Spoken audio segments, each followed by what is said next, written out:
Bu O'zbekiston Respublikasi fuqarosiga beriladigan xorijga chiqish uchun bo'lgan pasporti. Va bu pasportda oxirgi betida yozib qo'ygan: pasport O'zbekiston Respublikasi mulkidir. Ushbu pasport egasi O'zbekiston Respublikasi himoyasidadir deb. Menda savol tug'iladi. 3 yoki 4 million atrofida xuddi shunaqa pasporti bo'lgan vatandoshlarimiz Rossiyada ishlab yashab yurgan. Nimaga ular haligacha himoyaga muhtoj? Nimaga haligacha internetda juda ham ko'p videolar chiqib yotibdi, qanaqa ularga noqonuniy harakatlar qilinayotgani, qanaqa bosimlar qilinayotgani, qanaqa do'pposlashayotgani, ayniqsa politsiya va davlat tomonidan. Hattoki o'tda fuqaroligini olgan yoki o'tda ofitsial ishlaydigan o'zbeklarga ham. Nimaga bu vaziyatga umuman biz jim turibmiz? Tushunaman. Rossiya agressiv davlat va u bilan bo'lgan nizolar bizga kerak emas, meni fikrim bo'yicha.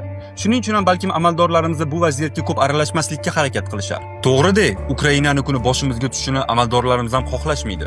Balkim shuning uchun ham Alisher Qodirovga o'xshagan deputatlarimiz vatanni himoya qilishni qizlar ham o'rganish kerak, qizlar ham armiyaga borish kerak degan fikrlarni bildirishayotgandir. Mabodo o'sha kun boshimizga tushib qoladigan bo'lsa deb. Lekin bitta narsani hamma aniq va tiniq bilib olish kerak, ayniqsa amaldorlar. Karl Gustav aytganidek, inson o'z vatanini himoya qilishi istashi uchun mabodo o'sha kun kelib qolsa ham Xudo ko'rsatmasin, unga u davlatda to'g'ri keladigan sharoit va haqqoniylik yaratilishi shart. Agar unaqa bo'lmaydigan bo'lsa, Ukrainadan qochgan qochqinlar soni holva bo'lib qolishi aniq.